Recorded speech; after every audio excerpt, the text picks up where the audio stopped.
ya. Okey, sampai rumah. Masih bertabah Pakcik. InsyaAllah InsyaAllah semua dimudahkan. Okey.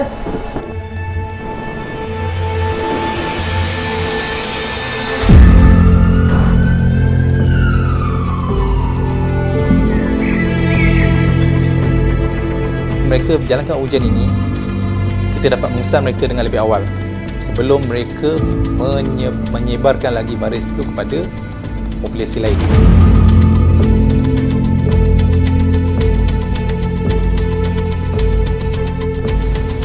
Ya Allah, peluh sangat kau ni. Panas sangat dalam Basah betul kau ni. Serius panas.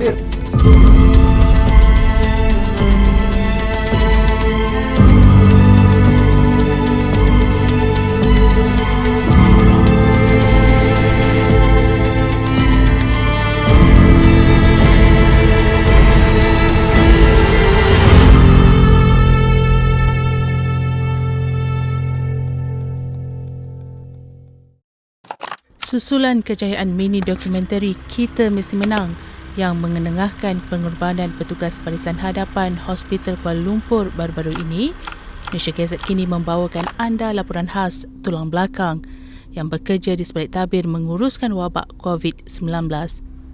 Menurut Pegawai Sains Mikrobiologi Perubatan Jabatan Patologi HKL, Nur Hazmi Rosman, pasukannya juga bersengkang mata untuk menjalankan ujian makmal sebelum seseorang itu disahkan positif atau negatif COVID-19. Sama seperti frontliner yang lain, yang paling terasa ialah apabila sampel yang diterima banyak, jadi kami terpaksa bekerja daripada waktu pejabat hingga kepada 3 shift. Jadi pada masa itu memang terasa penat jugalah sebab nak memastikan semuanya berada dalam keadaan baik, ujian perlu dijalankan pada masanya. Jadi penat tu lama-lama akan terasa jugalah.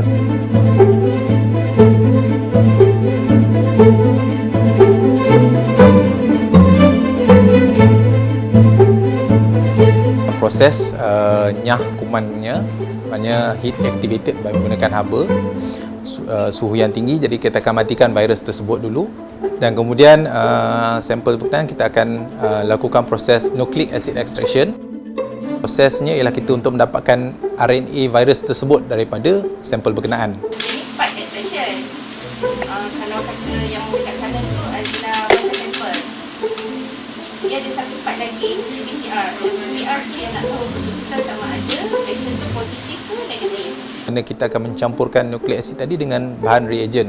Barulah campuran tadi untuk sampel kita akan masukkan ke dalam mesin real time PCR kita.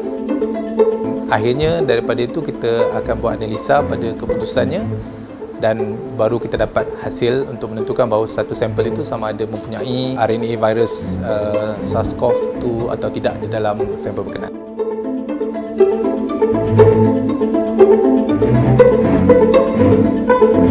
Bertugas sebagai pakar perunding intensivis di wad ICU dan mempunyai pengalaman lebih 20 tahun dalam bidang perubatan, melihat kematian seseorang pesakit bukanlah perkara baru buat Dr. Ismail Tan. Namun, beliau tetap meluahkan rasa sedih dan terkilan apabila melihat pemergian pesakit COVID-19 yang terpaksa melalui detik-detik terakhir di dunia ini bersendirian dan hanya ditemani pakar dan petugas kesihatan, bukannya orang tersayang. Itulah yang lambungnya panas.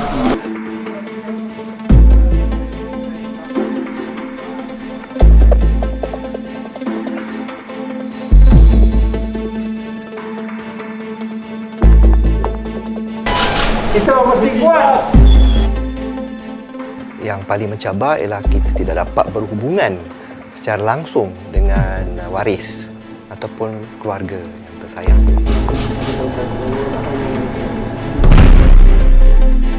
Setiap pesakit COVID yang masuk ke ICU, kita akan update family member setiap hari, melakukan video call untuk waris pesakit supaya mereka dapat sekurang-kurangnya berhubungan dengan ahli keluarga ketika berada di ICU. Puan Mariam, suami Puan Mariam sekarang Cik Kamal berada dalam karantina, pernafasan dia makin teruk. Okey, kita terpaksa masukkan tube untuk mengelakkan daripada keadaannya makin teruk. Cik Kamal, ini free sekalian telefon. Okey? Buatkan untuk yang baik-baik ni. Okey? Alright, kita kereta. Mohon. Tak boleh, tiket. Yang boleh tiket. Okey, tiket. Kematian semasa dalam ICU bukanlah satu event, ia sebenarnya satu proses. So sangat mencabar untuk semua anggota kesihatan, termasuk diri saya sendiri, terpaksa menghadapi saat kematian untuk pesakit. Bila kita terpaksa telefon waris mengatakan yang pesakit yang telah meninggal dunia ataupun akan meninggal dunia, dan mereka akan tanya kita, boleh datang, boleh tengok, ada yang menangis, meraung dalam phone tu, dan kita tahu kita tak boleh benarkan dia datang. So itu satu saat yang luar biasa. So ada juga beberapa pesakit yang tiba-tiba jantung berhenti dan segalanya, ya, jantung berhenti dan kita terpaksa buat CPR, lepas tu baru kita telefon beritahu pasien dah tak ada.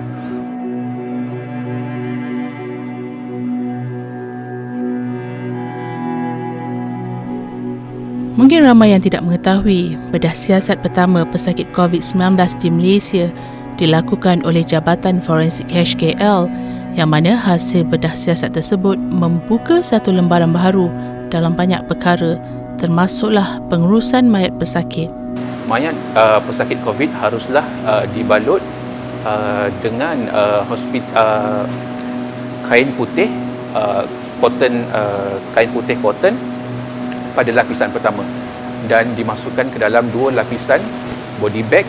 Lapisan permukaan luar body bag perlulah dinyah kuman dengan larutan sodium hypochlorite 0.5%. Potensi atau risiko jangkitan daripada mayat pesakit COVID tetap ada kepada orang yang menguruskan atau orang di sekeliling. Hasil penemuan bedah siasat kami yang menunjukkan terdapat virus COVID-19 di permukaan badan mayat pesakit COVID, dan juga terdapat virus COVID-19 daripada cecair yang keluar daripada rongga badan.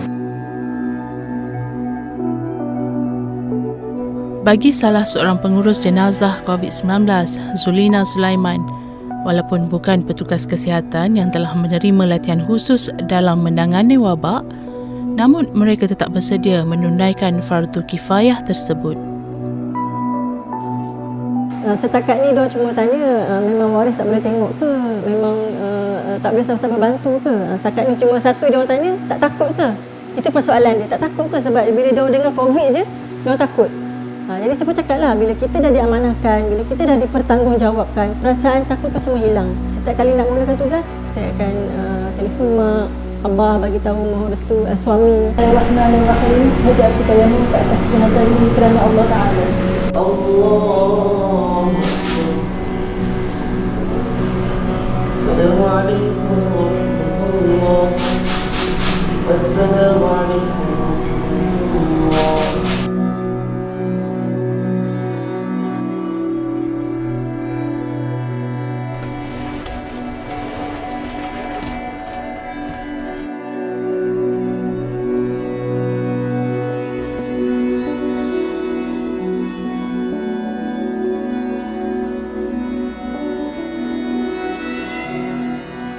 Apabila jenazah tiba di sini, di mana pasukan saya akan memakai suit PPE yang dikendalikan dan ditaklimatkan oleh pejabat kesihatan daerah, di mana kami akan memakai suit itu berpandukan apa yang diterangkan oleh pejabat kesihatan daerah tersebut. Jadi di atas nasihat daripada pihak KKM dan juga pejabat kesihatan daerah, kita diminta untuk tidak mengadakan talqin, hanya bacaan doa sahaja.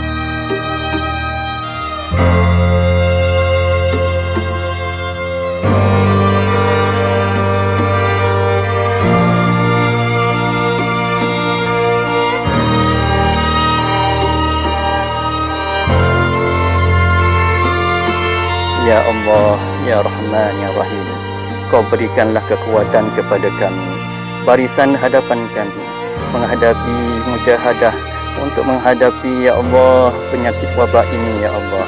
Oleh itu, Ya Allah, Kau jagalah kami, Ya Allah. Kau peliharalah kesihatan kami, ya Allah. Jika ada di antara kami yang sakit, Engkau sembuhkanlah. Jika di antara kami ini ada yang telah pergi menemuimu, ya Allah, Kau rahmatilah mereka, ya Allah.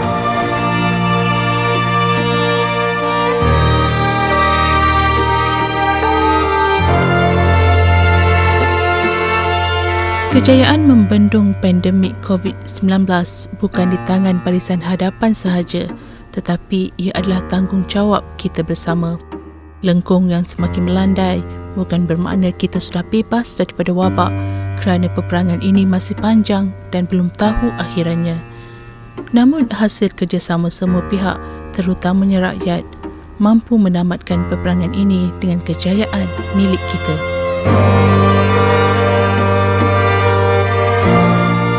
Fight COVID-19. Stay safe. Bantu kami untuk bantu anda.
I think we just need a moment.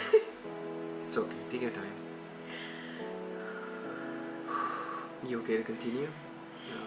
Yeah. Okay. Thank you for sharing this video with us. Thank you so much. Like, this has really impacted me. I'm pretty sure it's really impacted Rachel. The world needs to see this video. It's because we need to show more appreciation to the frontliners, but also more importantly, we need to show the world that COVID-19 is a really, really serious thing. We all have a part to play in this, not just the frontliners. They are fighting the war for us from the front, but we have our role to play in social distancing, in staying at home, in wearing your mask, in all these other measures, so we can fight this war together.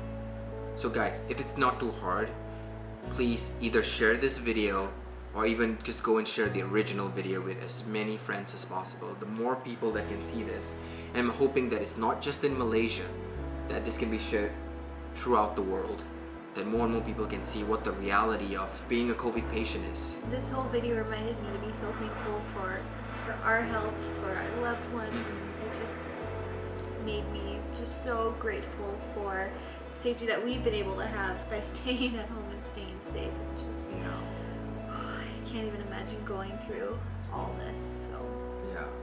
it's just heartbreaking.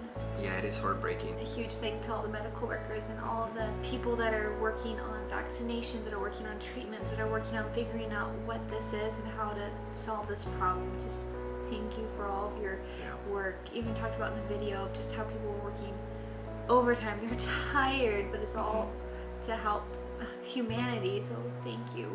We literally cannot say thank you enough. Thank you. We'll be praying for you. Thank you so much for supporting and fighting this fight with us. We really hope this video reaches to as many people as possible.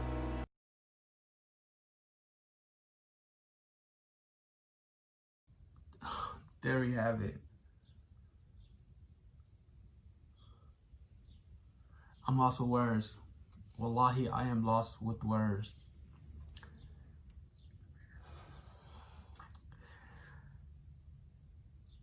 I'm lost with words. Please tell me what you guys think of this video in the comments, man.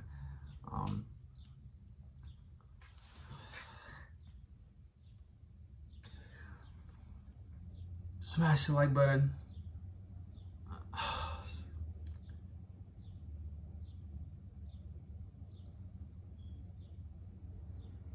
Please find a cure, man. I know that every day you wake up is a blessing. Every day you wake up, there's a challenge. Some challenges you're gonna win, some challenges you're gonna lose. It's part of life. You gotta fail to win. You gotta lose to win.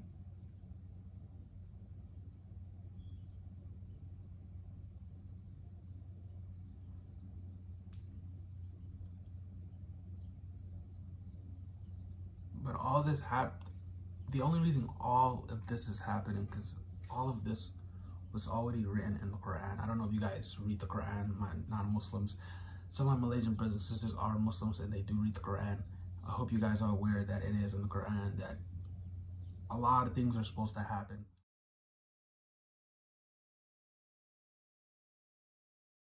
Wow, that was an extremely emotional film.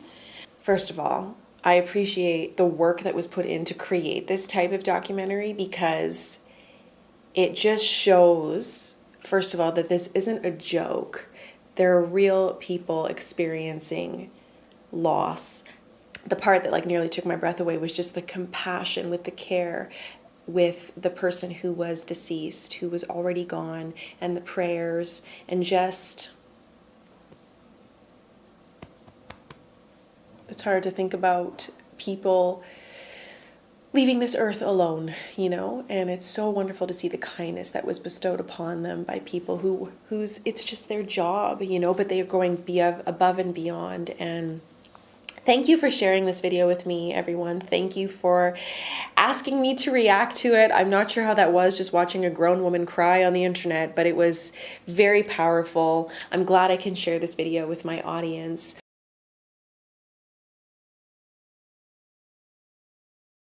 I don't want to cry, but you can just not feel something. Like if you don't feel something, there is something wrong with you. Just, it can be in Malaysia, it can be in anywhere in the world. I will feel the same because I'm a human and I have a heart, and when somebody suffers and I see something like that, and just to think how their families are like, you know, like it's just so much. It's just so much.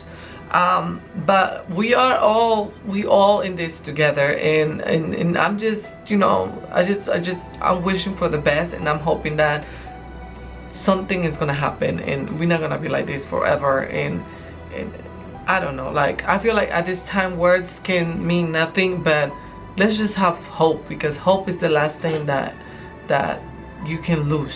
So let's just still have hope and be strong, okay? I love you guys so much. Cinta, terima kasih for watching, and if